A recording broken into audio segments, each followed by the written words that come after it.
somehow, some people had theirs back. The other neighbors are like wondering, I'm paying $180 a month for storage. I'm looking out my window, I see RVs, I see all this stuff in front of my house not supposed to be there. How do we correct this? How do we get the citizens to understand that you guys are trying to work on it? Because these are the questions that are imposed on me, and I don't know, so I'm bringing it to you. 2, parking. Majority of the people in Pacific park the opposite flow of direction. One day, someone's kid is going to get hit, and it's going to be on the council members, sorry, for the mayor's fault, because this needs to be enforced. You're having more and more people do it. Johnny do it, Larry don't do it. And it's happening a lot on every street. You have cars that's parked that way and haven't moved in 5 months. There's no ticket on the cars. I see it every day coming home from work. And you guys saying the citizens are the town, but citizens see all this stuff going on, and they don't know how it's going to get corrected. We should have more people here than this. But people don't have their insurance that things are going to get done. How are we, because I'm in this town too, going to get the citizens to be able to come out and let them know that we are working on this? Thank you.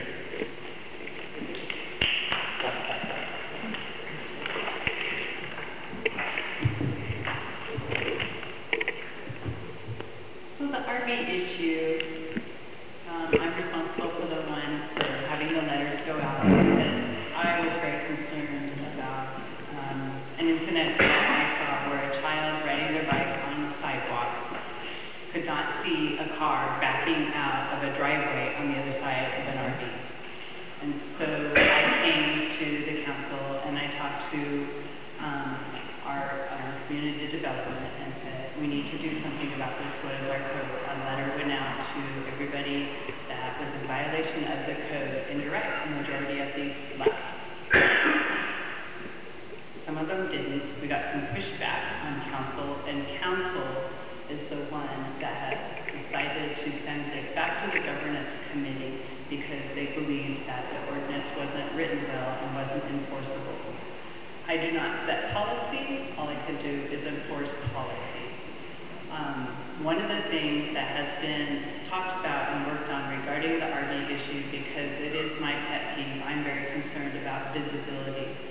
According to our code, the way it states is you have to have setbacks and things like that. I don't mind seeing a modification to the code where it's at least a 10-foot setback from the sidewalk. That gives visibility and everything for people to see. And I would hope that council would entertain that modification to the ordinance so that we can modify it. I feel bad for all of those that stepped up and abided by our law, and there are some people in the community that have not abided by our law. And because of the pushback that came from council, it's been put on hold that it will be resurrected. And we've been having other complaints about cars parking on the wrong side of the street. There's somebody that comes into City Hall pretty close to weekly, bringing that conversation up. And we've had that conversation.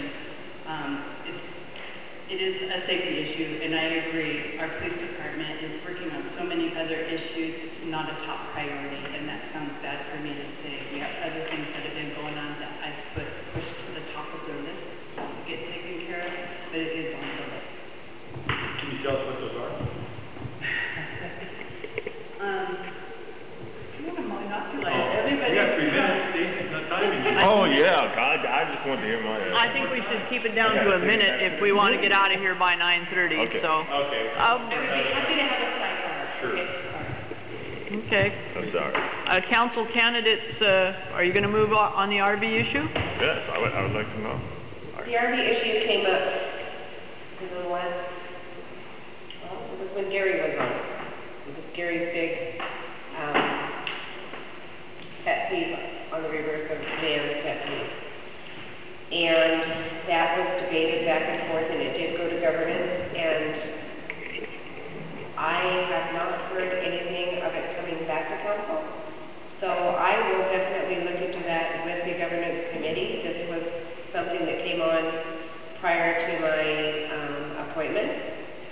And one thing I'm going to have to say is I have been very disappointed in the fact that a lot of things that do come to council, and this is true, that I don't want to admit, and I don't know how it happens, but it does. A lot of things come to council, and it gets discussed, and then it gets put on the back burner until somebody brings it up 6 months later. And that is something that I would really like to see changed. It shouldn't take 6 months to a year to get something done. That is a sad fact of how things work sometimes on some issues. As far as the police department, I do believe that our police department is very busy. They are out patrolling the streets. They're doing what they need to be doing. I do see them sometimes parked on the side of the road. And yes, I think that they could be out there making the citations on the illegally parked cars. I do believe there is an ordinance that a car has to be... Supposed to be going to the flow of traffic. Exactly. And I see quite frequently, another thing I see are cars that are parked 2 to 4 feet away from the curb. And that's not a safety issue. It's almost like they were driving down the road, stopped their car, got out, and went in. Okay, wow, okay. And now trucks. You know, there's a lot of things. So yes, I do believe that our police department can be a little more diligent. And again, as I said, I am on the public safety committee. Okay, And I will speak to John about it and see if we can okay. get it. And, okay, Yeah, 42 seconds. 42 seconds. You're fine. we got to go 1 minute per person, okay? I drive for the garbage company you have here in town. I don't drive for the county, but one of the things our guys complain about is all the vehicles in the way. You can't imagine until you've done it how hard it is to do what we do for a living when we can't see around the vehicles. We know there's kids out here. We know they're here. We don't know where they're going to come out. We don't know where they're coming from. I feel like you must live in the White River Estates because we have lots of cars parked the wrong way. Right over here. Katie already brought up the cars that are parked 20 feet from the side of the street. If there's a code that needs to be enforced, and we have a code enforcement officer now, then by God, they need to be ticketed and or towed if that's a possibility, because it's a hazard. Yes, thank you. This is why we need you to come and give us the ideas. We can't see everything. Again, outside of the office, it's a really lovely little box on our wall. Time, it's Mr. Thompson's time, please. Our police department can only write tickets if the vehicle is on a public street, blocking traffic or interfering with traffic. Our code enforcer, if we have ordinances, it's his job to notify the owner of the said vehicle. That's just the way it is. Question, if the car does not have tabs, you are supposed to ticket it. As long as he's not parked on a public street, the police department can't do anything about it. If you're parked on the street, opposite flow direction. You report it to the police department, and they won't. Okay, and we can skip Mr. Steiger on this one, unless he has something to say. Well, the only thing is there's a number of codes that were not properly and not enforceable. Our new city is very conscious of this and been working with Jack Dodd to improve these codes. We just passed a new junk car ordinance just like 2 weeks ago or so. Yeah. We're working on it. Good. Anybody have a question for the mic? Oh, come on. And then we have the hat. Where's the hat? We'll pull him from the hat. I have one question. Okay. I have one. You guys know me. I have a lot of questions. I don't think I need the mic. Well, you want to introduce yourself, Don? Don Blackwell. I own a business here. I'm a resident of 20 years. I'm on the Planning Commission and the Park Board. What I'd like to know is, you brought up about the City Hall and the community center and everything. So I'd like everybody there to tell me, so given the fact that we are talking about maybe remodeling, let's say, the City Hall here to the tune of about $850,000. We've got $450,000 of that being just to relocate while the construction is being done. So $400,000 worth of improvements to the building versus, let's say, maybe even $2 million to rebuild a new building. If you're elected, what would you prefer to see?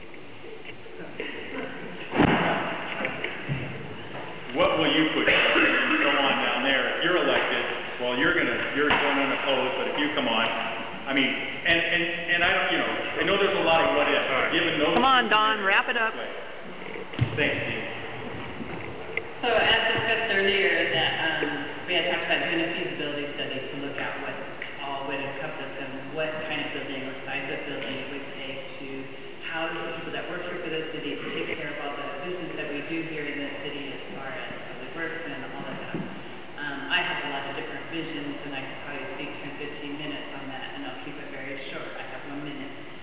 So personally, I would like to keep our old town, small town feel. I would like to see us get City Hall that keeps 3rd and Milwaukee walls up and gut it.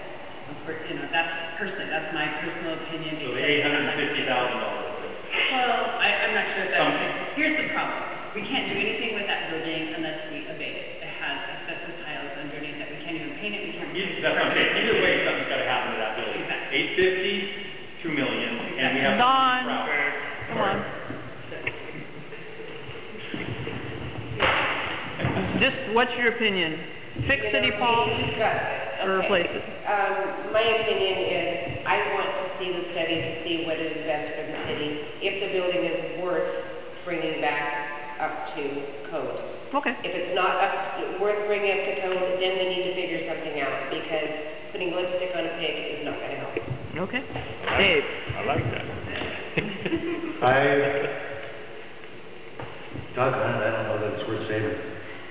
I'd rather spend the money, move on to something better, modern, not necessarily, everybody won't think it's better, but something that we can really use going forward in the future for a very long time. So I'd probably favor, honest to God, spending $2 million. Okay. Mr. Thompson? All the numbers and whatnot aren't in yet, so it's not hard to be making a solid decision. But let's be realistic about this as well. All the magic in the world is not going to change the fact this is an old wooden building built in the 40s. Okay, Mr. Steiger? Well, I think everybody probably pretty well knows where I stand on this issue. I've been very voiceful on it, is I don't want another dime spent on that old building. I want us to pursue the avenues and get funding and start pursuing for new construction. That's totally inadequate and everything else, and I'm totally against spending all another, I believe it is $200 and some thousand now. They're going to do some studying again to let us know that the building's not adequate. That is ridiculous, but I only have so much control. Sure. Okay, we've got the questions from the hat, and we're going to have a member of the audience read them for us, and start with one. Do we have? You want to go? Come on.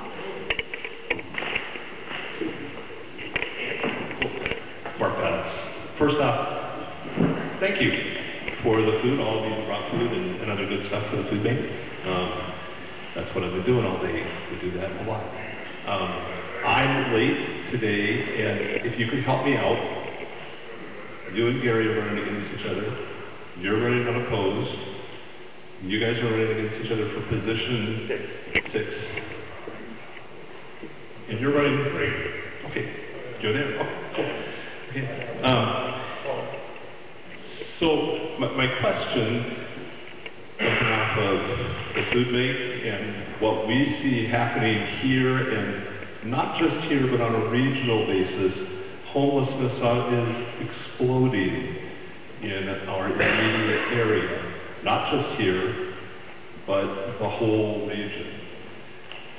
Who would you see yourself advocating for the city to partner with to address this as a regional issue? Not just our own backyard, but really as a regional issue. Who could you see advocating that the city partner with to help address and give help and assistance to the folks who are without resources in our backyards?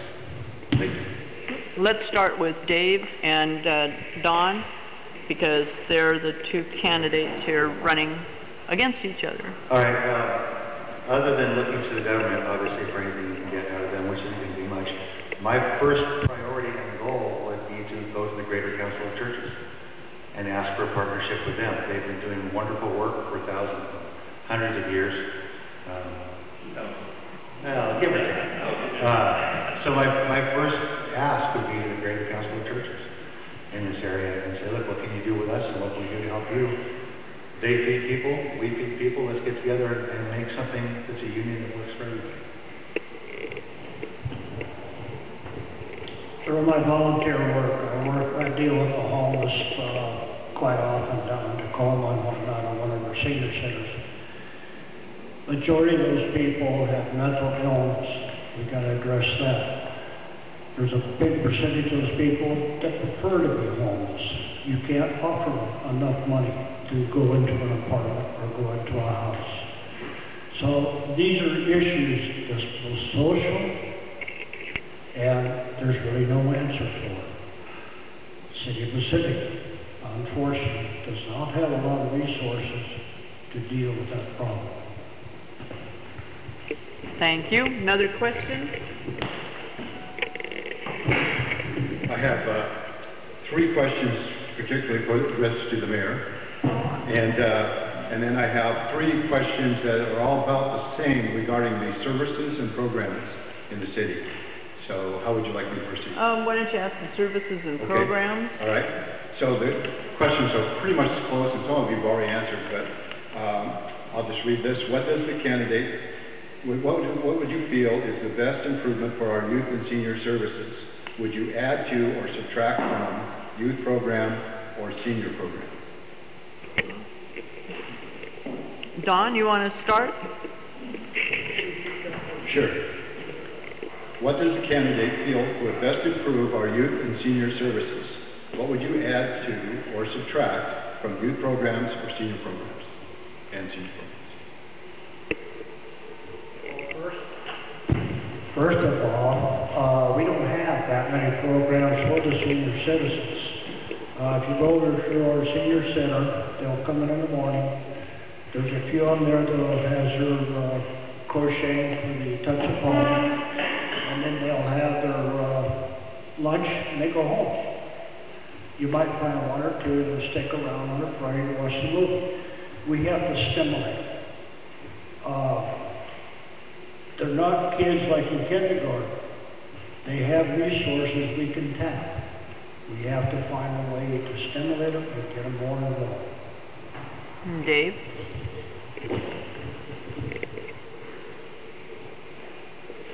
As the people of this community get older, I do too. And I'm going to be a senior citizen. I don't need to learn to play cribbage. I'd like to learn to play cribbage. I don't need to crochet. I'm not coordinated enough. The world is changing, and we need to find, like Don said, something that's going to stimulate people.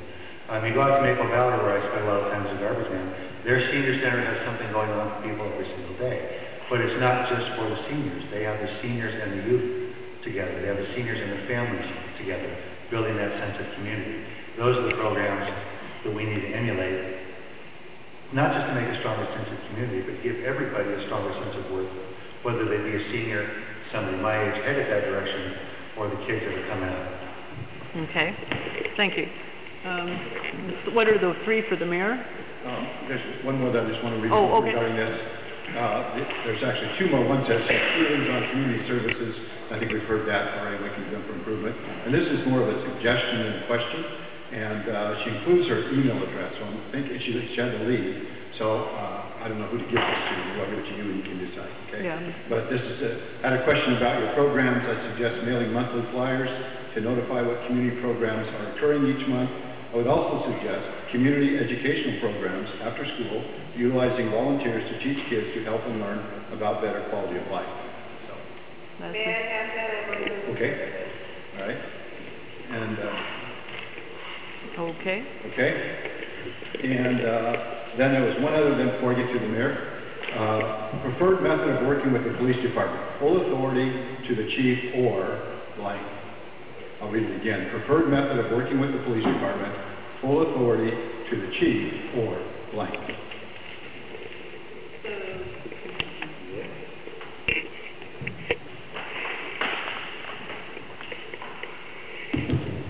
The way that I work with our public safety director at this time is, one, we have a weekly staff meeting. I don't give full authority, I give guidance and direction. I allow him to do the scheduling and as far as assigning of the duties, but I also require from him a weekly report of everything that has taken place during the week so that I am kept abreast of everything that's going on. So I believe we have a partnership right now as far as how I work with the public safety director. And so, but I would not say I give full authority.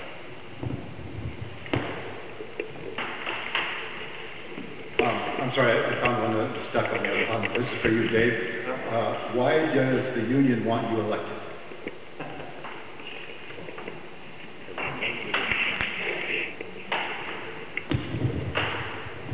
I've been a Teamster for 17 years, and the reason that the union wants to be elected is pretty simple. I am a very pro-jobs guy. I'm not necessarily always going to be a pro-union guy.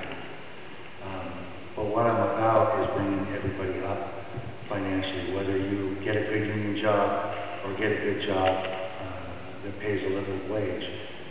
That's what I'm after. And that's what union is after, my union is after. Also, we know everybody can't be in the union. It's not possible. It can't be done. We know everybody can't get paid $15 an hour right away. It's not possible. It's going to hurt businesses in a small community like this initially. But I'm not going to be the one to decide who can and who can't have that $15 an hour job. So they want me elected to keep the city going, this city, which they think is important, going in the direction that it's going. Continue to grow good jobs. I can't think of any other reason they want me elected other than I've been a steward for 17 years and I've learned the skills of working with business and with unions. Follow up, why do you want to be elected? Take the union out of the mix completely. I thought I did that already, but why do I want to be elected union-wise, or why do I just want to be elected? I didn't hear. No, why did they ask you? Why did you want to be elected? Why personally would you want to be elected? I was initially going to run for mayor. Oh, okay. And then all of my neighbors, including this young lady right here and her husband, said, Leanne's doing a great job, leave her alone. Oh, okay. So I said, I'm not going to run for anything. And then I got a call from my business agent, the guy that is my go-between between the union and me, called and said, hey, would you consider city council? I think they could use your help. And I said, no, there's no way. Then I saw the meeting, the real meeting. With Mr. Putnam leaving, who's been a great voice for the city for a very long time, or at least for a few years now, I wanted to be sure that that need got filled by somebody that continued to care about the people that lived in the city. And I'm not saying that you wouldn't know, I'm not saying that at all. I didn't know you weren't supposed to run. But I wanted to work on keeping the direction going forward.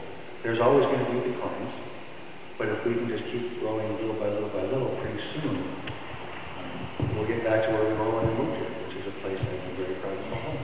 Okay. Mr. Thompson, why did you decide to run? Well, it's kind of humorous in our household, but since I've retired, I am busier now than I've been busy in my life. I'm doing volunteer work, everything else. I keep threatening I'm not going to find a full-time job, so that's some time to myself. But I do have time to dedicate to the council. I do have more time, or I have time less in the past to dedicate to the city like I have. And there's, we're going in the right direction. We're making big strides and improvements, but there's some areas that need to be tweaked that I think maybe I can help with. Okay, thank you. Before I ask this next question, I just want to say thank you to all of you, those of you who are already serving, and those who are running for office. Thank you so much for stepping up and doing that. I've been in this city for 33 years now, and I know your job is not easy at all. I know how difficult it is for you and the time that you put in, so just a voice of appreciation for all that you do. Please don't get discouraged. Maybe people don't. We do appreciate what you do.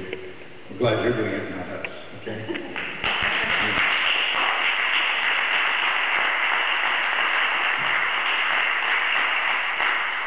So this goes to the mayor, and this has to do with unions, interesting enough. Leanne, you have $300 from the Pacific Citizens and $15,000 from the unions and other from outside outside the city, I assume it means. Why are the unions so interested in your election?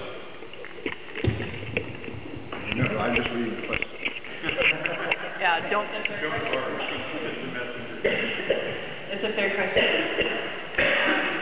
Well, probably, I'm not sure how many of you know my day job. I'm the political director for the Plumbers and Pipe Fitters, Local 32. So my job, I work with a lot of different unions, and I work on different policy and legislation with mostly businesses and some policy and legislation for King County, the state, as well as other municipalities. And so their interest in me being a mayor and making sure that I remain a mayor is so that I continue those relationships, to continue working with other mayors, other council members, and other elected officials, so that I have those relationships with policies and that legislation that gets put into place.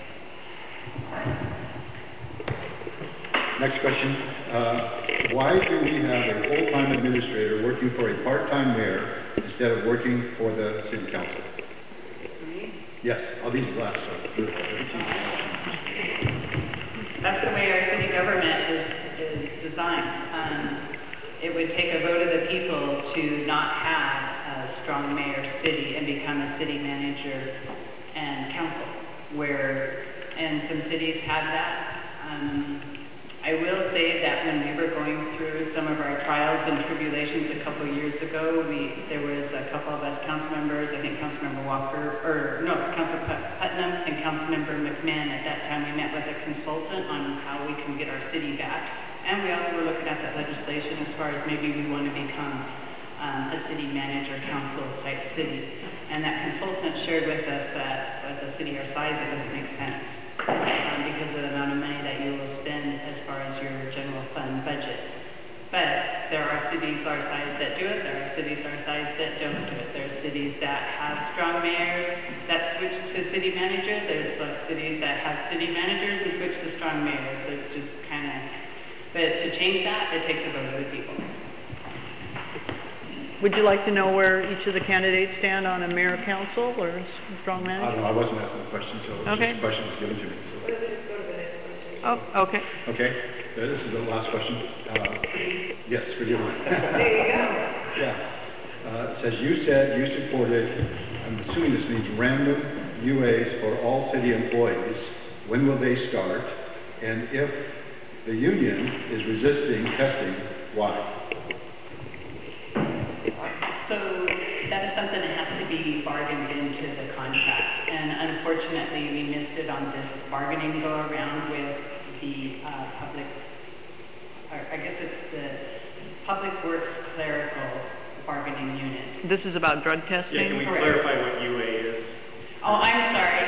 Yeah. For me, UA is United Association. Yeah, I bet it is. I bet it is. I'm a UA. You are a UA, that's awesome. UA is drug testing. Yes. Urinal analysis Yes. or whatever. Anyway, it's drug testing.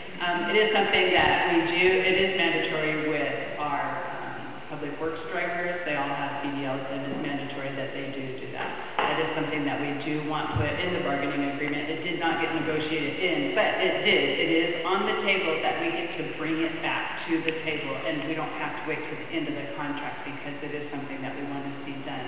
It's something I lived through. I think most unions live through, but I can be tested at any time, and I could bring it, but, you know. Is this all city workers? It would be all city workers that are under the collective bargaining agreement. And so at this time, the way the policy is, it's just the public works drivers, they all have, all the ones that have CDL are tested. And now it is where if you're in an accident, then we can request. So just to. Who's not under the union?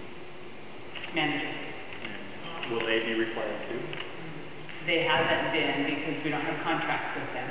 But you could put it in. We could put it in the job description Why and, wouldn't you, negotiate it. And I guess that's a good If they're point. gonna require that they're But employees. we don't have to go through a whole lot of hoops to You could do it remove tomorrow. a You could manager. do it tomorrow. You're the strong mayor. Exactly.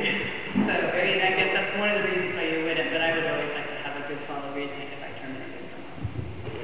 So, just one suggestion I have, I don't know if everyone who wrote these questions is still here, so would it be possible to have these questions may be put into the newsletter and short answers given to them. Would that be a possibility? Just so that these folks who ask the questions and they'll be able to get an answer? Jeannie. She has the question. Camera. They're okay, all being great. recorded. Okay. By the way, that newsletter, I don't know who's responsible for that, but that is an excellent tool that's been given to us. As a citizen, we appreciate that very much. That's all that. Okay, are there any questions from the audience? Mr. Holman, would you like to ask some questions? General.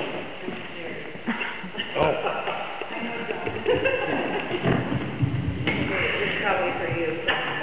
Okay, you're going to be working on a council jointly, and each one of you has a different personality and a different style of working together.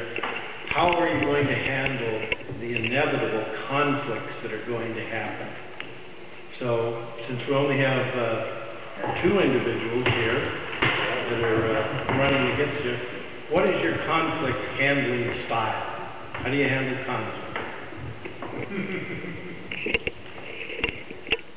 Let's say that all problems have a mutual ground of solution. It's going to take give and take and understanding, but they can be worked out. I've spent 17 years as a shop steward and negotiating 5 contracts for my guys. Not one single time have we had one strike. Because we stay and we talk. And when things get heated, you take a caucus and you get up and you walk away for a minute. And you come back and you stay and you talk. And nobody goes home. Well, I don't go home eventually, but you stay after this thing until you come to a mutual resolve. Now, not everybody's going to win at the same time. You can't. But I have never had to compromise my principles to avoid going on a strike, because I'm willing to work with people. I'm willing to sit down with Deanna, even you, and have a long conversation without letting personalities get in the way of a professional problem. Thank you. Thank you.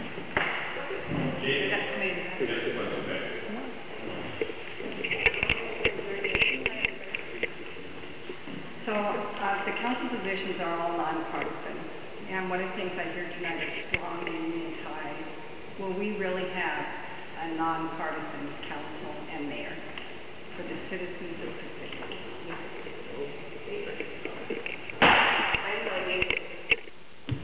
I'm non-union, so no problem here. Well, let's not say that. I've been a union guy most of my life, but I've also been a church guy most of my life. So the union wants me to be a Democrat, the churches want me to be a Republican. I call myself a Republican. I don't believe either party is completely right about anything. So I believe I am nonpartisan, to be honest with you. And I feel I can work with anybody at this table.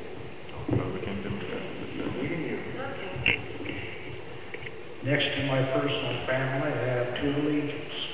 One is the citizens of the city of Pacific. The other one is the United States of America. We can go down to Mr. Steiger, too.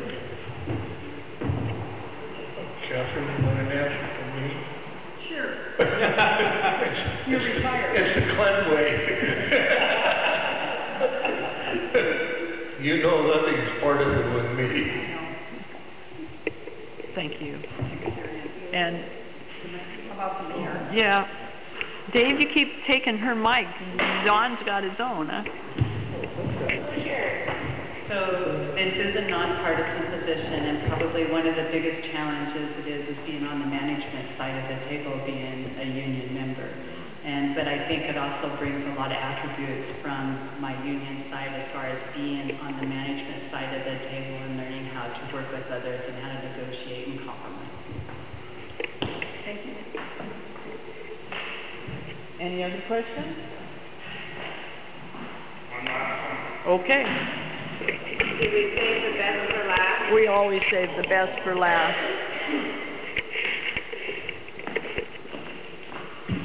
Regarding the council manager form of government, I just wanted to poll all the candidates in favor or not in favor, no more dialogue. I'm tired. That's an unfair thing to do. Okay. No. Without. Well, then abstain, don't answer. No, without just want your opinion. Are you for a council manager For form? it or against it, that's all. If you need an answer right now, I would say again. I'm against. Yeah. Against? At this time, I have to lean for. This time right now, I will not choose to answer that. Okay. Taking the fifth one. All right, I thanks. don't want to lose any votes. Okay. Is there anything we haven't covered? Anything that folks would like to know? Do you feel that you have a sense of the personality and the qualifications of the candidates here? Okay. Not for you. My question is actually for Don. So for 3 answers for what would we do about flooding, what would you do with money, and what would you do for the homeless, you didn't give an answer. You instead said that is just sort of something that happens. What's something that you plan on actually doing if elected?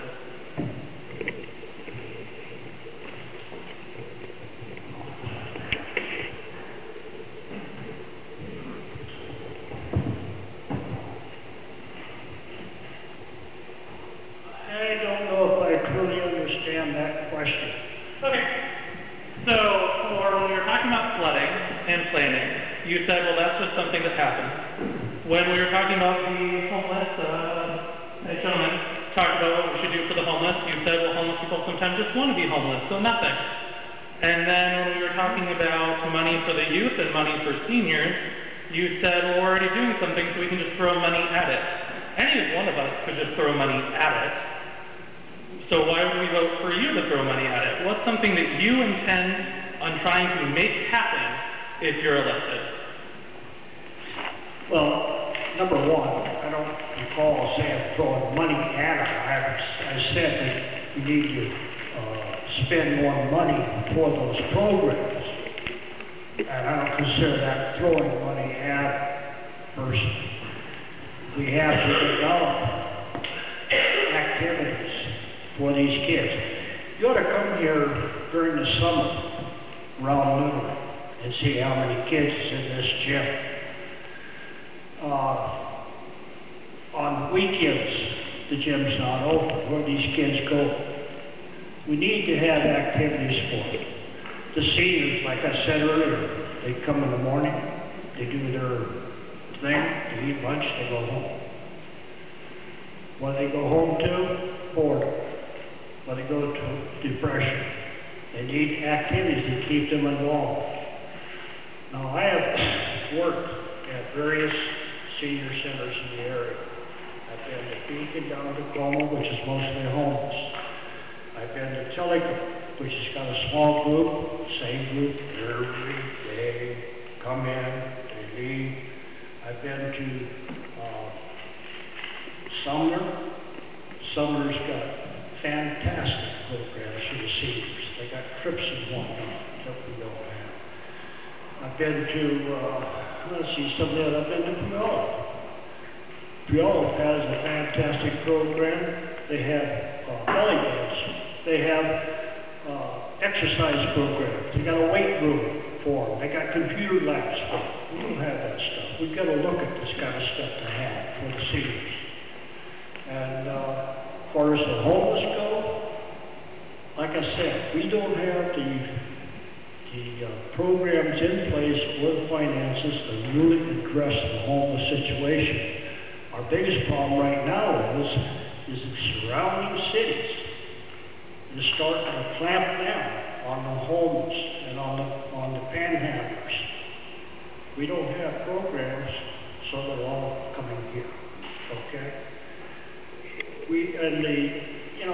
There's so many things that we can do, and like I said earlier, people see what's done at very low cost, like paving, like striping the street, like marking a crosswalk, this kind of thing. If we do the little things like that, big things come about, the people will have less resistance about the extra cost.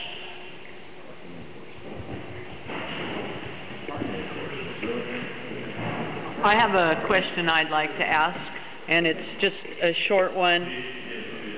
Oh, I'm sorry. My bad. I needed to clarify very quickly.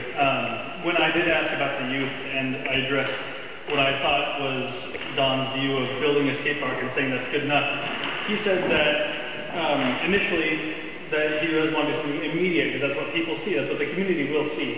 He wants to wrap something up nicely so that people are happy with it. And then after that was the talk about how costs will come along in time. So then it became that, yes, those changes will be made after a while. So it went from the immediate fix to the, of course it's coming. And so now it's just a matter of feeling like the answers aren't being given, but they're being dodged. When I asked about the youth programs, Don was grateful that there are so many voters, but there was no solution proposed, saying, yes, he's done these things and worked these places and seen all these other activities, we need to look at it, but that's not saying that that's something that he would want to enact. It's not suggesting a fix. It's commending people, which sounds great as well from the audience. Yay, we're doing a good job. Yay, we're coming out. But it's not letting us know what direction we are going. That's not a question. I just wanted to clarify. Okay. Thank you. The only thing that I really want to say... Oh, I have Kate at the mic. Man, you'd think the organizer would get to have the last word. So I have a simple question. I've been through the budget hearing at least 12 times now. I understand the budget as well as maybe some of you do.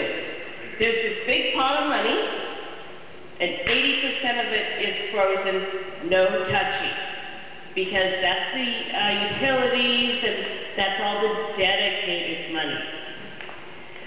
So, out of the money that we're allowed to touch, we have a police department that sucks down more than half of that money. So with the remaining 50%, we've talked about increasing our programs, we've talked about roads, we've talked about a whole bunch of great ideas. In 5 words or less, for every candidate, what would you spend the 50% of the general fund that is not sucked up by the cost? Let's start with the mayor. 5 words or less, really? 5 words or less. That is it, yeah. Come on, Leanne, you can do it. Right.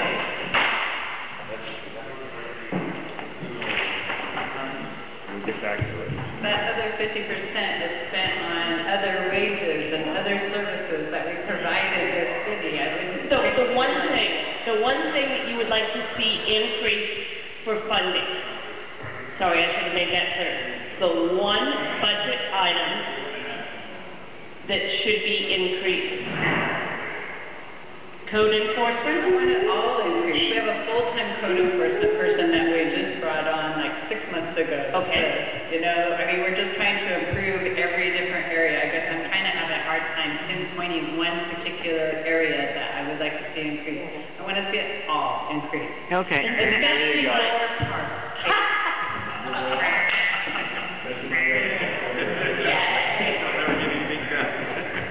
That's a tough one. There are too many things that need to be taken care of, but if I'm going to say something, I think we need to invest more in youth and seniors. It's 6 words, I would account for close. it. Sorry. Katie already stole my answer. Okay. I won't say what's on my mind, but I think as youth and seniors need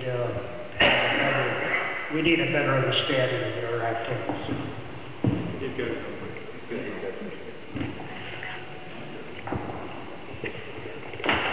It's very difficult because there's so many critical areas that do need money. And I think at this point right now, we're going to have to concentrate on getting our streets because they are deteriorating so bad.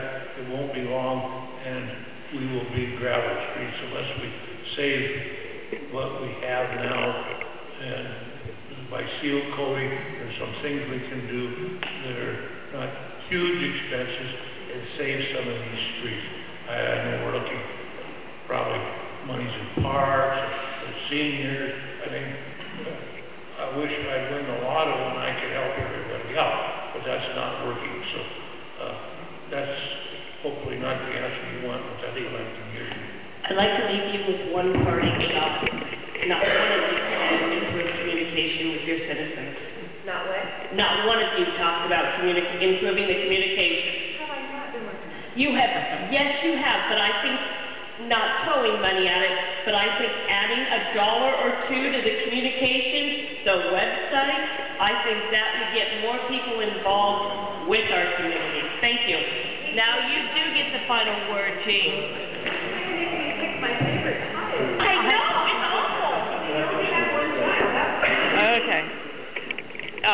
As far as me getting the final word, I'll let myself go on camera for 1 second here. I think I'm in there. Stacy, get your clock on real quickly. And just to follow up on what Kate said, how would you help rebuild community? Because as I understand it, there were some divisive issues in the early 90s where one ethnic group was pitched against the other. One mayor candidate used the jail detention center as a way to get votes, trying to leverage the residents who had been here a long time. And what would you do to bring the very diverse ethnic people in this town together? Samoans, South Sea Islanders, South Asians, South Mexican Americans, Hispanic, the whole Central America. We've got the Slavic community. If I asked you to raise your hand, who lives in White River Estates? There's 2 of you right there. Okay? Who lives on the West Hill? No? Who lives in the apartment? I'm just, what I'm trying to say is, in going around town and putting out signs, I meet people from all kinds of ethnic groups, but they're not at council meetings, they're not on the council. What would you do to increase the inclusivity, the participation for all of the city? At one time, I joked about the Pacific Council was the Third Avenue Southeast Mafia, because over 50% of the council lived on Third Avenue between West Valley and the park. So what would you do to change the participation, and so there's more people in a meeting like this? Thank you. That's what I asked. Can I answer that real briefly? Sure. I've been outdoor knocking, carrying out my propaganda. You know how many people say, I can't vote because I'm an illegal? I don't speak English. I'm just a renter. I won't be here long. We have a lot of them. So how do you get those people to council meetings? How do you get those people involved in government that they have no care about at all? But we have homeowners that want to be involved. Okay, what I am going to say is, turn it on. There you go. What I'm going to say is probably not politically correct or something that anybody wants to hear, but I found that the only time that anybody shows up at City Hall is if there's some kind of a big thing going on. Other than that, Monday nights, people are staying at home and having their family life, which I understand that. I had a family life before I joined council. I had it Tuesdays and Saturdays, anyway. But trying to get people to come to the meetings is very difficult, because a lot of times people don't care unless it actually is affecting them. When we had that big thing with the White River Estates, with the flooding, the gym was packed, but it was only for people who were affected. In other words, if it doesn't affect me, I'm not going to bother or waste my time with it. I have Monday night football, I have knitting, I have homework, I have kids to see. So trying to get people out here, we can offer clowns, ponies, and free candy, and it's not gonna happen. It's the hot button issues or the big thing that only affects my bubble. And You don't think it's people disillusioned by nothing ever happening? well, that too. I was very disillusioned. I came to the meetings for 4 straight years, almost 4 straight years before I applied for the council appointment, because there were things going on that were irritating. The big thing that got me down to City Hall was that flagpole out front. There wasn't a light on it. I was brought up in the military. If you're not going to have a light on that baby, somebody better drive it down before done. Okay, let's move to the next person. You wanted an answer, I'm Yep. giving you one. Okay. So, like I said, people have big issues, but they don't come in unless it generally affects their bubble. We can try to drag them in, but you can't do it.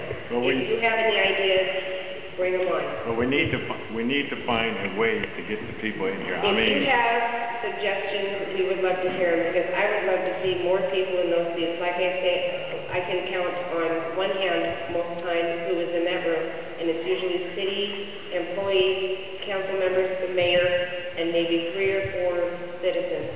Jeannie is there at every meeting, bless her heart, getting it so that maybe she can get people to watch the meeting from their home. But what about other events? It's not all a council meeting. Mayor, your campaign slogan is all about community. Oh, Dave? Go on that question that we have. Where do you want to go? If we want to get people of color, people of other ethnicities involved in our council, involved in our government, we have to get involved in their lives first. Now, the company I work for, and maybe this seems silly, sort of, but the company I work for dedicates a month to each one of those groups that we just talked about, and has education about Pacific Islanders, African Americans, people from South America. We even do something for people from England. I don't know why. But if you want to make a better community, you have to start by bringing in people, right? You have to find someone. So if I have a function here in this gym for the Samoan community, and my council and my mayor and other people in this town show up for that, they're going to feel like we care about them. And they're going to feel more, I don't know the right word, they're going to feel more enabled to care about us. Right? Included? So why not let them, the Pacific Islanders, the Samoans, the African Americans, the Asians, have programs in this building celebrating their culture. Or even parades. Or even parades here. And we show up as a citizenry. You're going to make a better community by being better people. That's a simple answer. And that's what the problem is. A lot of people are out of touch. You need someone there that can get them in, and that's all we need. I agree. That's all we need. Okay. Thank you.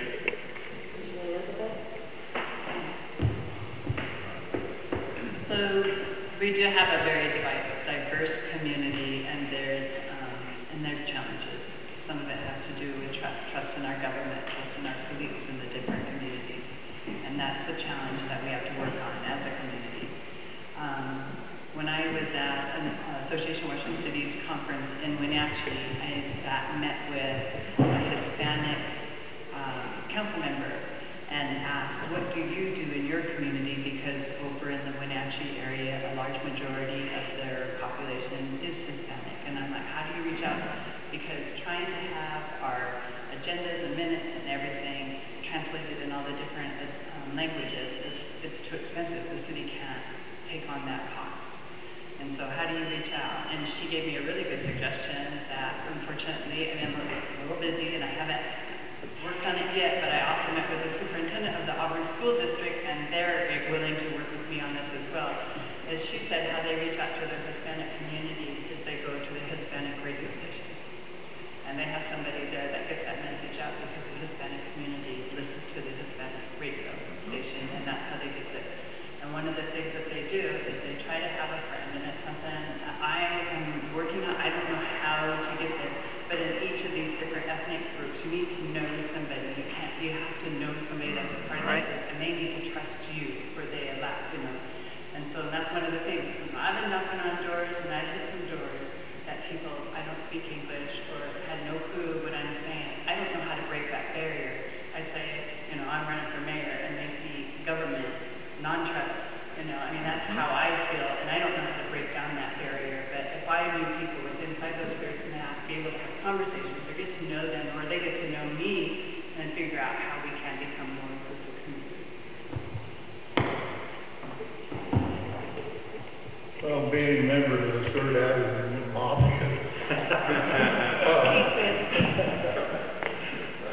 You know, you sit here and ask these questions of us, and the people that are asking these questions, very few of them I even see at our council meetings themselves. You know, so I would suggest that you get more involved, come to our council meeting, find out more of what's going on and everything, and then talk to your neighbor and invite them to get involved. Reach out to your citizens and start to talk to your neighbors in your community to invite them to the function that you're coming to.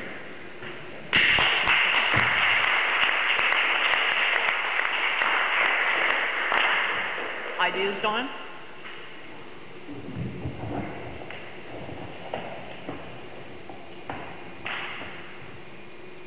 I agree with, Yeah? I agree with Cliff. Until you get involved, they're not gonna get involved. And the more people you invite in anything. I got my flyers that was saying how I go well. One person can move a rock.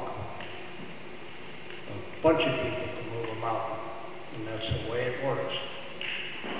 You start something, you better get people joining you, first you have an organization or something functioning and going on. So, like Liz says, invite your neighbors to get involved. Okay, thank you. I think I'm just going to pan across the candidates, and we can have Leanne Geyer, you're the candidate for mayor, and you're running against Mr. Nitschke, who's not, he's that blank spot right there, doesn't come. Ms. Garberding, you are running for council position number 1, and you're running unopposed.